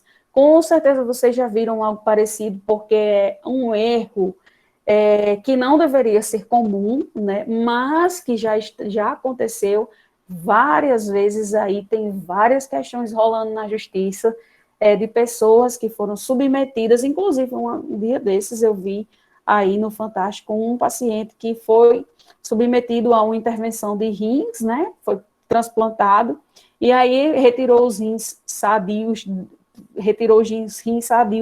do paciente, sendo que ele não tem problema no renal nenhum, né, o problema dele era no fígado, mas aí o paciente acabou fazendo um transplante. Então, o nome disso, para que esse tipo de situação ele não venha a acontecer, é protocolado por segurança do paciente, e ele está lá na norma regulamentadora NR32. Tem umas cláusulas que falam especificamente só sobre isso. Esses erros, não é só o médico que responde por eles, né? Mas toda a equipe, enfermeiro, técnico de enfermagem, cirurgião, anestesista, auxiliar, todo mundo que participou do processo cirúrgico responde perante o órgão competente por ele. Então, é interessante que vocês se atentem, né, para isso, quando vocês entrarem aí nos ambientes hospitalares. O que é mais comum para a gente é a administração de medicação. Quando vocês forem administrar uma medicação, se certifiquem com o paciente sobre o nome dele. Por exemplo, numa UPA, existem vários tipos de pessoas que dão entrada ali, e pode acontecer de ter 2 Francisco ou 3 Francisco, né? E aí a gente vai e fala, seu Francisco, sua medicação. E aí se levanta um, sendo que o outro também é Francisco. Você faz a medicação no Francisco errado. Então, assim, é um problema, né? Qual é a indicação? Chama o nome e o sobrenome do paciente. Se tiver dúvida, idade do paciente. E aí, se ele confirmar, em seguida você faz a medicação. Por que, gente, é importante fazer isso? Evitar os erros.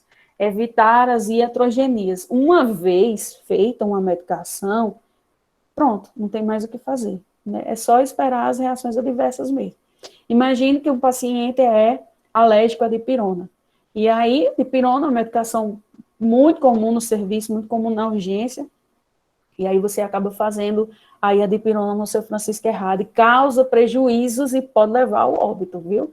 Em situações mais graves podem sim causar uma reação anafilática e culminar com o óbito do paciente. Então, para que isso não venha a acontecer, certifiquem-se com o paciente do nome dele, nome e sobrenome. Se tiver dúvida, me fala a sua idade. E aí, na ficha do paciente, tem a idade dele também, você pode confirmar através da idade, tá? Feito isso, faz a administração da medicação. Então, aqui, essa figurinha, ela traz exatamente isso aqui que eu estou falando para vocês, né? Sobre o uso seguro aí dos medicamentos, sobre a identificação correta do paciente. Essas fichas, em hospitais privados, né? Que o pessoal, quando é atendido, faz a foto lá e coloca no Instagram com o nome da fitinha, bonitinho. E aí tem lá o nome completo do paciente, a idade do paciente, a data de nascimento do paciente, tem tudo aqui nessa fitinha que é colocada no braço. E essa fitinha, ela é emitida pelo pessoal da recepção, quando o paciente passa lá pela triagem e dá os nomes aí. A pessoa responsável, né, o pessoal da recepção, faz a impressão dessa fitinha e em seguida coloca no paciente. É uma forma da gente fazer a medicação. A identificação, né, professor? Isso, fazer a identificação e fazer a administração, fazer o procedimento correto no paciente correto, né? Não trocar aí os pacientes. Então, esse processo aqui de identificação é importantíssimo. No sistema público, gente, a gente deveria ter também, mas infelizmente, é aquilo que eu já falei para vocês, né? É muita gente por trás querendo tirar proveito de tudo, e aí, infelizmente, isso aqui não é a realidade do serviço público, não. Isso aqui é a realidade do setor privado mesmo. Mas a gente se certifica perguntando o nome do paciente, conforme eu disse para vocês. Em relação à prevenção de queda, idoso é um bichinho muito teimoso.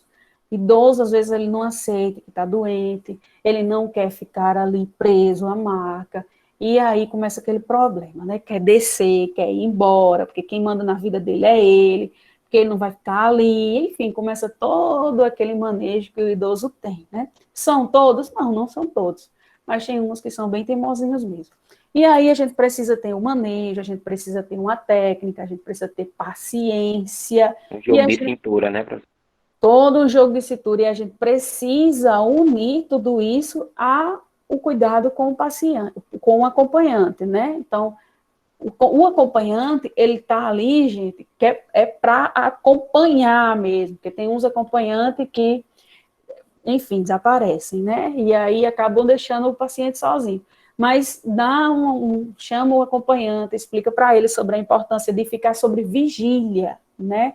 Observar se o soro está passando, conversar com o paciente, observar para que ele não queira descer, e aí, nesse percurso de descer, cair, né? Idoso, quando cai, é um problema, porque a gente sabe que o osso, né, o idoso em si, fisiologicamente, ele é mais debilitado. Então, quando cai, quebra logo um osso e pronto. Ao invés de um problema, agora a gente tem dois, né? E aí a gente pede para o acompanhante ter esse cuidado mesmo, se policiar, né? E aí qualquer coisa chama a equipe de enfermagem. Então, a segurança do paciente entra também aqui nesse episódio aqui de prevenção, né? De prevenir mesmo. Prevenir antes que a coisa aconteça, porque depois que acontece, aí pronto, aí vira problema. Em relação à cirurgia segura, né? Fazer a cirurgia correta, não operar a perna direita, sendo que a que deveria ser operada é a esquerda, né? Como eu já trabalhei em centro cirúrgico, eu posso dar algumas dicas aqui para vocês em relação ao que eu fazia, né? Confirmava mesmo com o paciente, quando ele chega, gente, cirurgias eletivas que a gente marca, né? E o paciente entra falando, entra conversando, verbalizando, consciente, orientado, deambulando, andando, né? A gente, olha, seu nome todinho, aí ele vai, diz o nome dele todinho, a idade todinho. O procedimento cirúrgico que o senhor vai fazer é este, confirme o procedimento cirúrgico com o paciente. E aí ele vai falar sim, não, vê se os exames estão todos ali, vê se é alérgico a alguma medicação, pergunta a ele novamente, né, porque às vezes a correria, o serviço, a rotina faz a gente esquecer alguns detalhes, então se apeguem muito a isso, né, aos detalhes. Veja se ele é alérgico, se for, já coloca lá a observação. Enfim, tem todo um manejo, tem todo um cuidado que a gente precisa ter, tem toda uma atenção que a gente precisa ter, que é para unidos isso aqui, unir tudo isso aqui, evitar as iatrogenias, que são os erros médicos, né? Em relação à higienização, antes do procedimento e depois do procedimento, sempre para evitar o processo de contaminação cruzada, ou seja, levar um micro-organismo patogênico de um ambiente e você leva para o outro, né? Por isso, a higienização das mãos, antes do procedimento e depois do procedimento. Em relação à comunicação correta entre os profissionais e entre os pacientes também, né? Não é interessante você dizer, paciente, Dona Joana, a sua cefaleia já passou, já está melhor, como é que a senhora está se sentindo? Dona Joana não vai saber o que é uma cefaleia, né? Para dor de cabeça. Então, o linguajar adequado para o paciente também é importante, é fundamental. É interessante que ele saiba o que você está falando, que ele compreenda o que você está querendo dizer para ele, né? E aí evita esses contratempos, evite os erros de comunicação, né? Uma coisa é nós, enquanto profissionais, né, da saúde, enfermeiros técnicos, conhecermos os termos técnicos, a gente tem a obrigação de saber disso, mas a população que não estuda para isso, para tal fim, não tem obrigação nenhuma de saber disso. A gente precisa se comunicar com o paciente de forma que ele entenda o que a gente está querendo dizer. Isso é importante para evitar os erros. Principalmente para quem trabalha na atenção básica. O pessoal ainda tem um tabu muito grande em relação a perguntar algo para o médico, né? O pessoal não sei, se travam, tem medo, idoso principalmente, acha que está incomodando, e aí ele acaba não perguntando, né? E vem tirar essas dúvidas com a gente.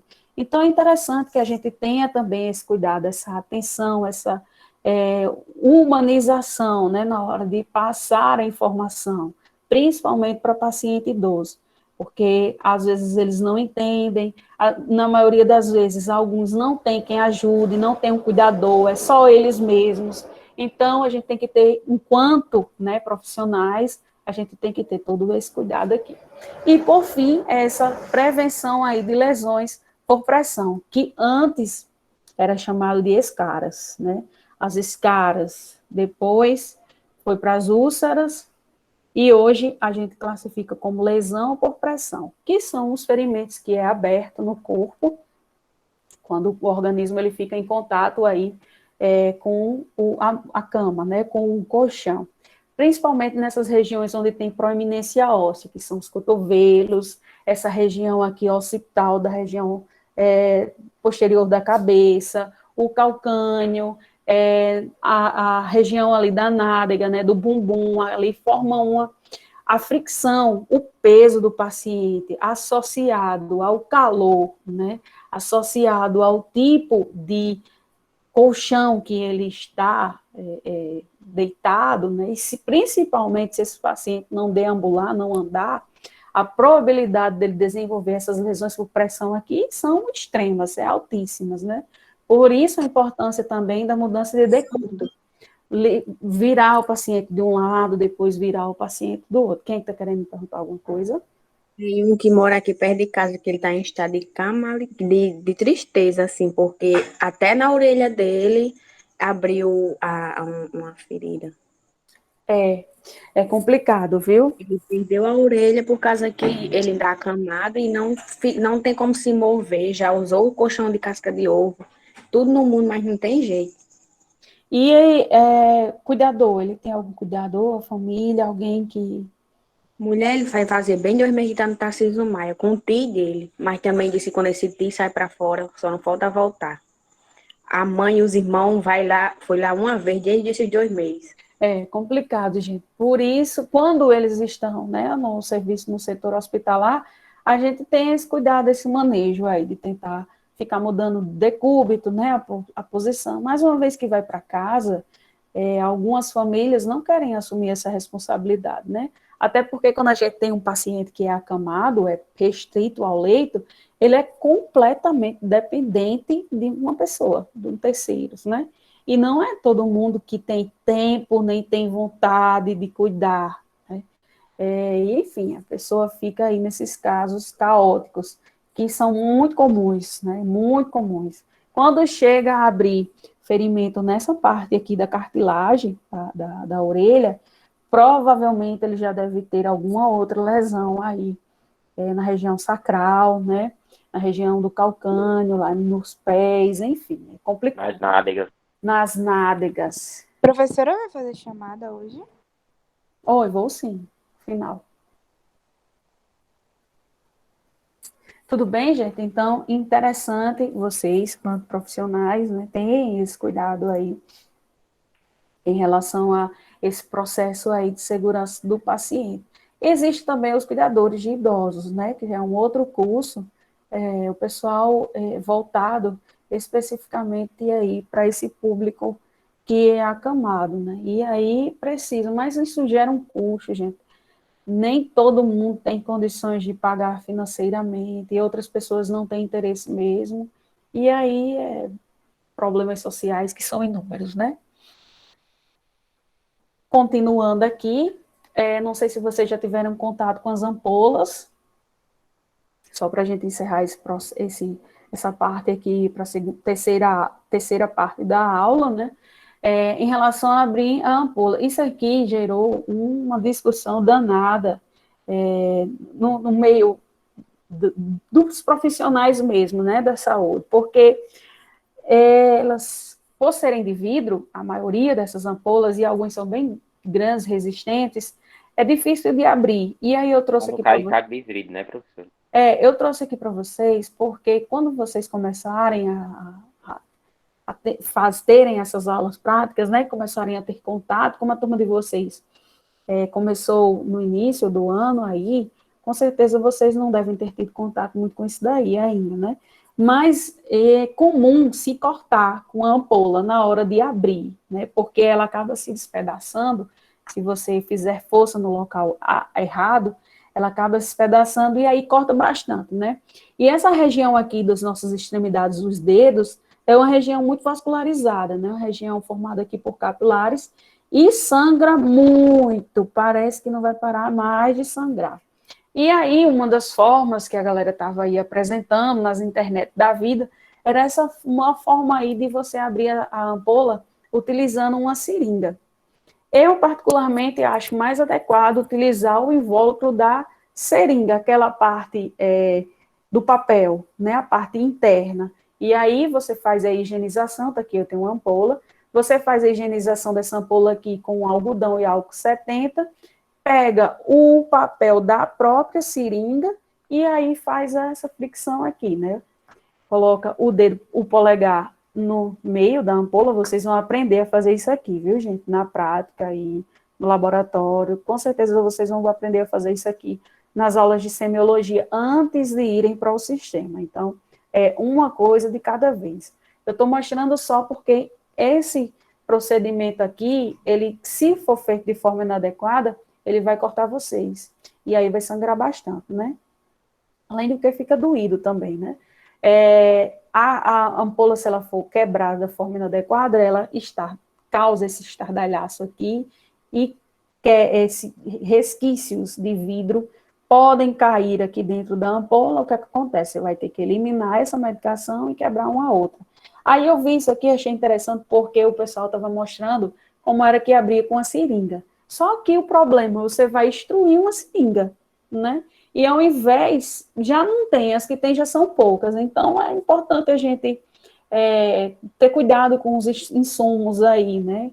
E utiliza o invólucro mesmo, o papelzinho, e quebra com o papel. Também dá certo do mesmo jeito.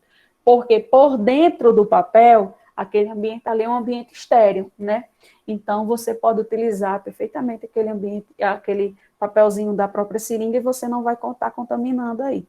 Outra coisa, só rápido para a gente concluir aqui essa parte da ampola, vocês vão observar que no gargalo tem essa lista aqui. E aí é justamente aqui, na listinha, que a ampola precisa ser cortada. Precisa ser quebrada, né? Para evitar que ela se quebre da forma inadequada e evitar também que você se corte. Geralmente, quando a gente vai preparar a medicação, a gente não prepara com a luva, A gente calça a luva depois que a medicação está preparada e aí a gente vai até o paciente. Mas se vocês quiserem calçar a luva e poder preparar a medicação, também não tem problema. Mas o que é mais comum? A gente calça a luva depois que prepara a medicação. E aí é justamente no preparo dessa medicação que a gente acaba se machucando, se cortando, se cortar se quebrar a ampola de forma inadequada. E aí eu vi a imagem, achei interessante, trouxe para vocês. Vocês vão ver isso com certeza aí nas aulas de semiologia, então não se desesperem. Gente, esse aqui é o terceiro e último tópico da aula.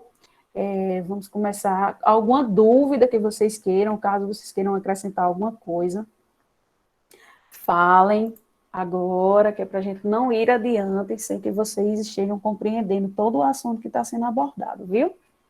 Fiquem à vontade aí. Doenças transmissíveis e relacionadas especificamente aos riscos biológicos. São as doenças que a gente pode adquirir no serviço, caso entre em contato aí com um paciente que esteja contaminado com elas, né? Hepatite. Hepatite, vocês já devem ter conhecido alguém que sofreu algum tipo de inflamação no fígado, né? Então, a gente diferencia hepatite em A, B e C. A A, ela é adquirida por um vírus através do uso inadequado de alguns remédios, álcool e outras drogas, assim como doenças autoimunes, metabólicas e genéticas.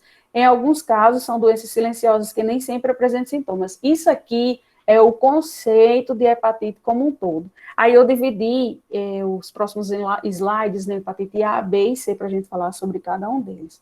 O interessante, importante, defendam o SUS, é que ele oferece tratamento para todos, independente do grau de lesão do fígado. Aí, em relação à hepatite A, ela é transmitida de forma fecal-oral, de uma pessoa infectada para outra saudável, através, principalmente, de alimentos, aqueles frutos do mar, recheios cremosos, de doces e alguns vegetais, ou até mesmo através da água contaminada. Por isso que lá na nossa infância, a gente aprende lá com a nossa tia da escola, que se não tiver acesso à água filtrada, né, a água potável, a gente ferva essa água, justamente que é para evitar aí a contaminação por alguns micro-organismos, né, e um deles aí é a hepatite A, presente principalmente na água contaminada. Gente, que a gente sabe, as nossas águas, né, principalmente a doce, é extremamente cheia de coliformes fecais. Uma vez teve até um estudo, que eu estudava no IF ainda, e eu me lembro que teve um professor meu que ele estava fazendo uma análise sobre a água do rio, o Rio Açu, esse entre-rio aí que fica nessa estrada carroçável. E foi encontrado que essa água era totalmente inadequada, imprópria para o banho, porque era uma água contaminada, né, cheia aí de coliformes fecais. E a galera se diverte bastante ali, tomando banho no rio, mas não é uma água tão limpa assim, né, não é interessante. A boa nova, na maioria dos casos, o próprio corpo se livra da hepatite A após 1 ou 2 meses. Os sintomas incluem febre, mal-estar, náusea, vômito, dor abdominais e olhos amarelados. Quem tem problema no fígado, geralmente, dá sinais, né? Os olhos, eles ficam amarelados, é o que a gente chama, tecnicamente, de icterícia, que é os olhos ficam bem amarelos mesmo. O indivíduo contaminado não pode não desenvolver sintomas, porém, ele continua infectante. Há tratamento e há cura também, viu? O vírus dessa doença é transmitido por alimentos e água, e daí a importância de verificar a procedência de certos produtos e do saneamento. E aqui, vocês sabem o que é isso aqui, né? Coliformes fecais. Em relação à hepatite B, ou HBsAg, eu também trouxe aqui um slide que fala sobre um exame, um teste rápido que é feito na atenção básica. Quem tem dúvida, né, pode procurar a atenção básica, é um exame muito simples, rápido, 15 minutinhos sai o resultado, e aí você sabe se está contaminado ou não com essa doença, a hepatite B, HIV também. A transmissão da hepatite B ocorre através de relações sexuais desprotegidas com uma pessoa infectada, claro, da mãe infectada para o filho durante a gestação, o parto ou a amamentação, é chamada de infecção cruzada, isso aqui. O compartilhamento de material para o uso de drogas, seringas, agulhas, cachimbos, de higiene pessoal, lâminas de barbear e depilar, escovas de dente, alicates, o pessoal aí que gosta de fazer a unha. Certifiquem-se, né, se o material está sendo esterilizado de forma adequada, como é que está sendo esse processo aí, porque você vai fazer a unha e sai de lá com hepatite B de presente, né? Então, tenham cuidado aí com esse manejo, com essas pessoas, como é que está acontecendo esse processo aí de limpeza desse material. Ou de confecção de tatuagem, colocação de pinças também é a mesma coisa, né? Furou, cortou, se tiver contaminado, esses objetos, eles podem sim passar aí a doença para a pessoa, né?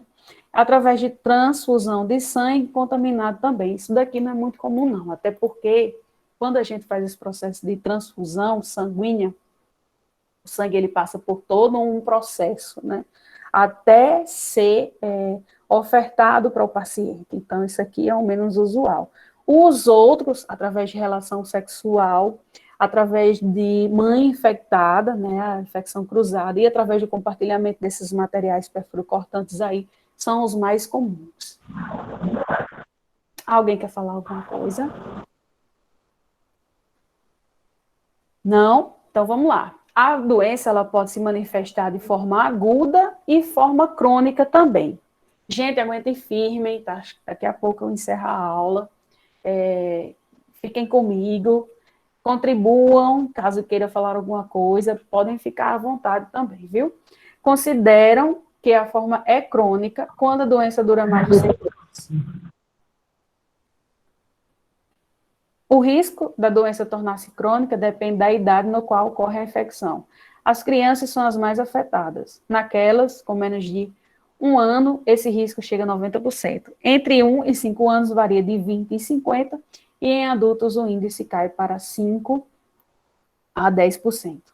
Grávida precisa fazer o pré-natal e os exames para detectar as hepatites. Uma forma da gente nos tornarmos imunes é através da vacinação, né?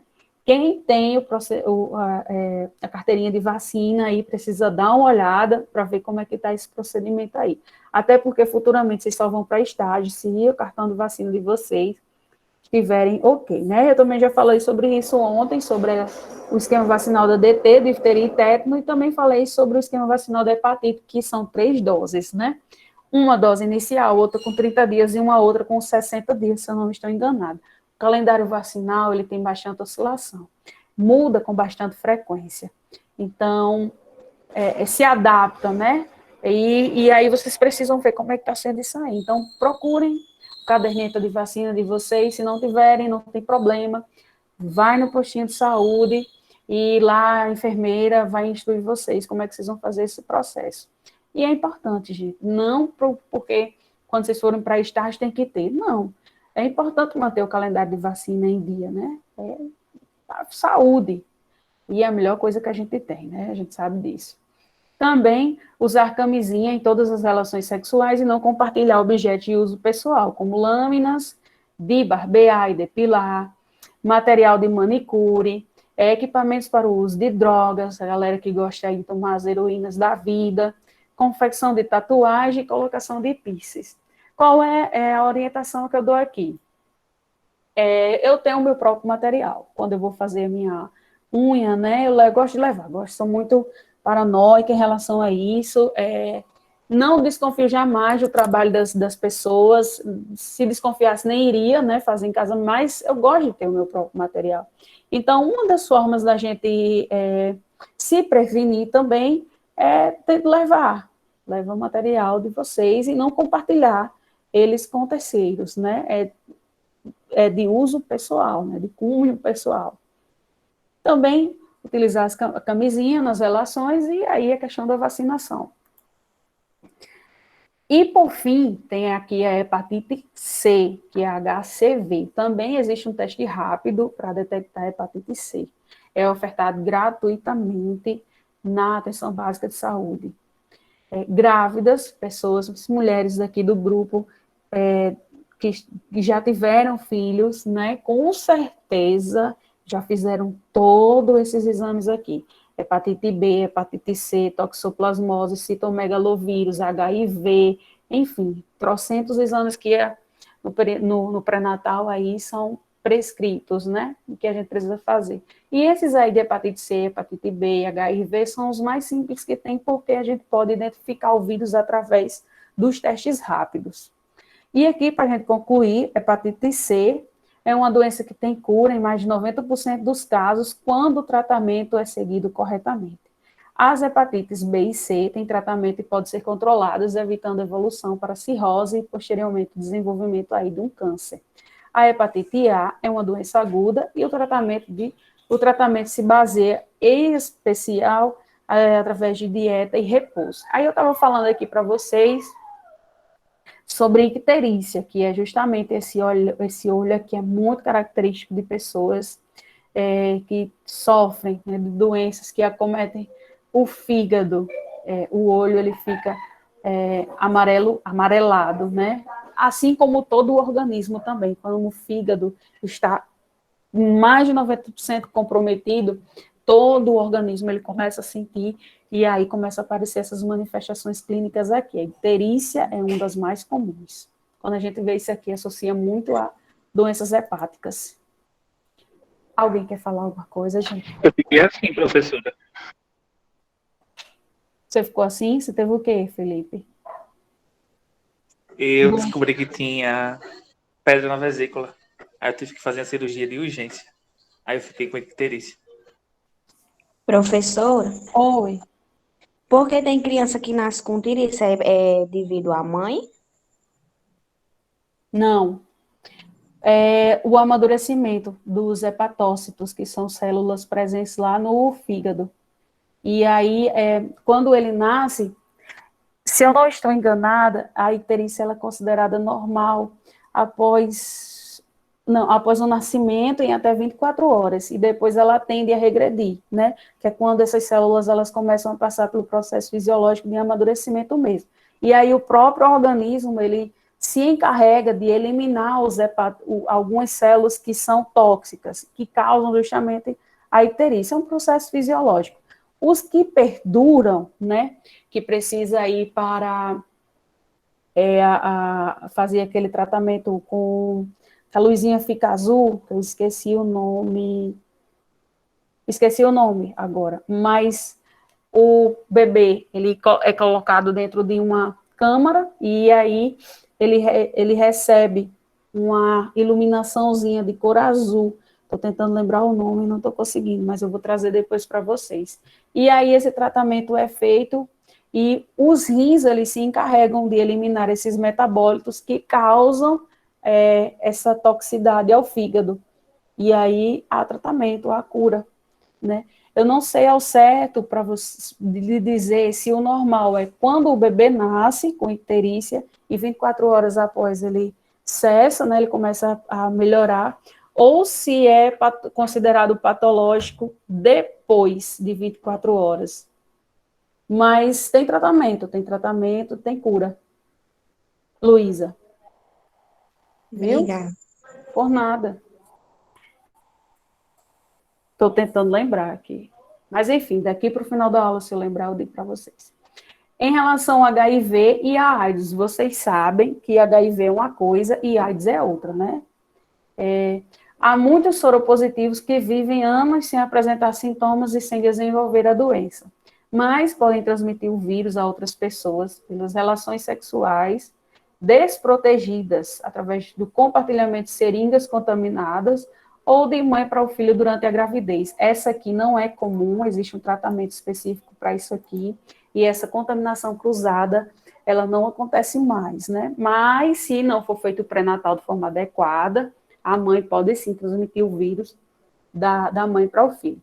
E através de amamentação, quando não toma as devidas medidas de prevenção. Por isso, gente, a importância aí do pré-natal, né? Infelizmente, existem algumas mulheres que não realizam o pré-natal de forma adequada e algumas doenças, assim, elas são transmitidas assim. Professor, Oi, o nome que se dá à luzinha que a senhora falou, não é bilintro, não? bilitro? Sim? Não. Não, não. Eu perguntei assim porque quando eu fui ter minha menina, tinha acho que uns 2 bebezinhos lá com essa luzinha. Aí eu tive curiosidade de saber o porquê, né? É a luzinha fotossensível. Também é utilizado Um tampão nos um olhos. óculosinho, justamente, o óculosinho no bebê, para que ele não fique exposto àquela luzinha. Alguém postou aí no chat perguntando se não era fototerapia. E ela mesma, Valesca, muito obrigada. Fototerapia é o nome do tratamento. Tem cura, gente, eu só não sei ao certo se o normal, se o fisiológico é após o nascimento ou se é depois do nascimento, porque aí ela tende a regredir. Se não regredir, aí tem esse tratamento aí, chamado de fototerapia, em que o bebê ele é submetido, mas não é nenhum tratamento invasivo, muito pelo contrário, o bebê passa por esse procedimento e é através dessa luz, né, fotossensível, que são destruídos alguns metabólitos, e esses metabólitos que causam a icterícia, eles são eliminados pelos rins, são excretados pelos rins. E aí, tendenciosamente, o processo fisiológico do organismo ele é restabelecido e o fígado, ele a doença, né, ela tende a cessar. E aí, bilirrubina, muito obrigada. A quantidade de bilirrubina presente no organismo é que causa aí essa cor amarelada também. Alguém quer falar mais alguma coisa? Daniele?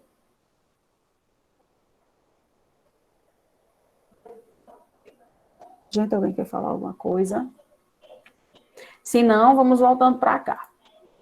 Algumas manifestações, ou como se pega e se desenvolve aí o vírus, né, no organismo, principalmente através do sexo sem a camisinha, do sexo vaginal, do sexo anal, do sexo oral, use seringa por mais de uma pessoa, através de transfusão sanguínea por sangue contaminado, de forma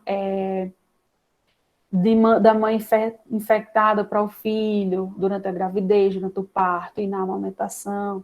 Vocês sabem que mães que são portadoras do vírus HIV não podem amamentar, né? Não podem amamentar. E aí, através também de instrumentos que furam ou cortam, que não estejam esterilizados de forma adequada. Assim não se pega sexo desde que use camisinha corretamente, masturbação, beijo na boca, suor, picada de inseto, aperto de mão, sabonete, toalhas, talheres, acende de ônibus, piscina, banheiro, doação de sangue pelo ar também não pega, aperto de mão também não pega. Aqui, ó, o teste rápido que eu falei para vocês, que vocês encontram isso aqui na atenção básica, né? São aqueles... Professora? Oi? No caso de técnicos de enfermagens ou enfermeiros, enfim, que são soropositivos, eles podem atuar na área? Com certeza. Podem? Não, porque quando eu morava em Recife, aí uma amiga foi contratar uma técnica para cuidar da mãe dela. Aí ela foi e pediu os exames para a técnica, né? E ela foi fazer os exames. Aí, antes dela fazer, ela já comunicou a minha colega que ela era soropositivo. Aí, minha colega não contratou ela por essa razão.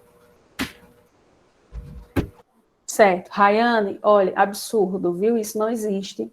Isso não existe. Essa pessoa agiu de forma incorreta.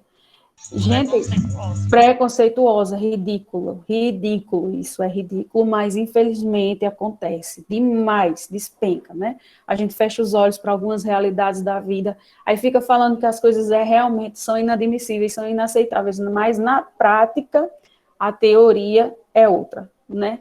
Infelizmente aí essa colega agiu de má fé, por puro preconceito mesmo, E uma pena, né? Uma pena, porque, sim, as pessoas pedem justamente, se você participar de um concurso, for aprovada, e eles pedem lá, né, alguns testes, alguns exames que você precisa fazer, mas você não vai ser impedida de atuar porque você tem uma doença como HIV, não, de jeito nenhum. O que é que você precisa fazer? O tratamento adequado, só. E aí, se você provar que tem aptidão física e mental, sanidade mental para atuar, você não deve ser impedido de fazer isso, não. E cabe recurso. Se for negada, essa pessoa aí que sofreu esse tipo de preconceito, ela podia muito bem, judicialmente, procurar os direitos dela. E se comprovado, aí o empregador, ele podia ser punido, viu? Porque às vezes até, no caso, o empregador assim, se prevalece de poder dizer, mas eu não tenho conhecimento, né, de que aí usa isso para poder não admitir o funcionário, né? Até porque se a pessoa fizer o tratamento tudo direitinho, não transmite. Exatamente. Isso. Ou também, talvez, pelo risco de estar lidando com o paciente e estar tendo que administrar a medicação com seringas, com instrumentos. Então, talvez esse receio também, ou não? Isso prevalece, né? Até porque a gente sabe como é que está a maldade humana, gente. É absurda, né? Então, a gente fica com o pé atrás mesmo, mas isso não pode ser motivo para que ele seja dispensado, não, de jeito nenhum. Se você provar que tem sanidade mental e aptidão física para realizar tal tarefa, você não pode ser impedida porque você tem uma doença, como HIV, de jeito algum. O problema aí foi o preconceito mesmo, né? E, associado isso às falsas notícias que são disseminadas na mídia, os fake news da vida. Uma vez eu vi uma reportagem da mãe do Cazuza, aquele cantor que faleceu de HIV. Ela falava que ela colocou a Globo, né, a emissora, na justiça e ganhou a causa, porque a Globo emitiu aí um episódio que duas pessoas, acho que se beijou, se abraçou, não sei o que foi ao certo, mas ela alegava que a Globo tinha transmitido uma informação errada sobre a forma de contágio, né, do HIV. E por ser uma emissora que possui uma vasta audiência, né, muita gente assiste, essas pessoas absorvem essas informações erradas e acabam perpetuando essas informações, levando adiante. Mas aí ela provou, né, já na justiça, que a emissora tinha feito isso e ganhou a causa. Do mesmo jeito, essa pessoa aí que foi impedida de trabalhar, né, porque disse que tinha aí, era portadora do vírus HIV, né? Mas, enfim, cabe recurso sim, judicialmente, viu? Se ela quiser ir atrás, ela com certeza vai ganhar aí uma indenização boa. Em relação aos testes rápidos, para a gente concluir, gente, eles são feitos, né, através de uma amostra de sangue que é retirada aqui da extremidade distal, dedo, né, é igual o glicose, o teste de glicose, aquele teste rápido. Do mesmo jeito é o teste rápido para HIV, para hepatite B e C. Eu vou explicar aqui para vocês como é que a gente faz a interpretação desse teste. Aqui nessa área onde eu estou passando o mouse, tem uma superfície abaulada, né? Um buraco. E aí a gente coloca uma amostra do sangue aqui dentro, aqui em vermelho. E aliado ao teste, a gente recebe também umas soluções que elas estão armazenadas aqui dentro desses frascos, chamadas de soluções tampão. E aí a gente pinga 2 ou 3 gotinhas dessa solução tampão, a depender do fabricante, ele vem explicando lá quantas gotinhas são necessárias. E geralmente é assim, 2 ou 3 gotinhas máximo. A gente pinga aqui justamente com o teste, né? Em seguida, a gente observa aqui nessa janela como é que ele vai dar um positivo, como é que ele vai dar um negativo. Positivo é se aparecer 2 tracinhos. Aqui a gente tem um tracinho no T e aqui eu tenho um tracinho no C. O C indica controle e o T indica teste. Então, Ora, Oi? eu vou ter que sair. Ainda ganha presença, não, né? Deixa eu só terminar aqui, que eu pego o seu nome, para você não ficar com Tá falta. bom, tá bom. Tá? Eu já estou encerrando a aula. E aí, gente, só para a gente finalizar, para a aula não ficar muito extensa, muitas informações para vocês. Quando dá positivo, a gente tem duas listas, certo? Uma no C e uma no T. Quando dá negativo, a gente tem só uma lista. E geralmente essa listinha é aqui no C. Se tiver só uma lista no T, o teste está inválido, a gente precisa repetir, que é para fazer a leitura correta. Quando é que o teste fica inválido? A depender da forma de armazenamento, principalmente, né? O transporte inadequado, o manejo inadequado, esses testes podem invalidar eles. Então, duas listinhas, uma no C e uma no T, teste positivo, o paciente está com HIV. Uma listinha no C, o paciente não está contaminado. Uma listinha no T, o teste ele deve ser repetido. Feito o teste rápido, a gente fecha o diagnóstico? Não. Existe a necessidade de encaminhar o paciente para fazer o sorológico, né, que é aquele coletado é feita a coleta sanguínea para ser analisado o exame laboratório. Porém, o Ministério da Saúde diz que esses testes aqui, eles possuem mais de 97% de eficácia. Então, uma vez que deu positivo o teste HIV, a probabilidade de dar positivo num sorológico é altíssima, né? Então, esses testes aqui são ofertados gratuitamente, qualquer pessoa pode ter acesso, e se quiserem realizar, procura a atenção básica que é realizada. A enfermeira vai realizar isso aqui para vocês. O resultado, geralmente, é em 15 a 30 minutinhos. 15 a 30 minutinhos você tem o resultado desse teste aí.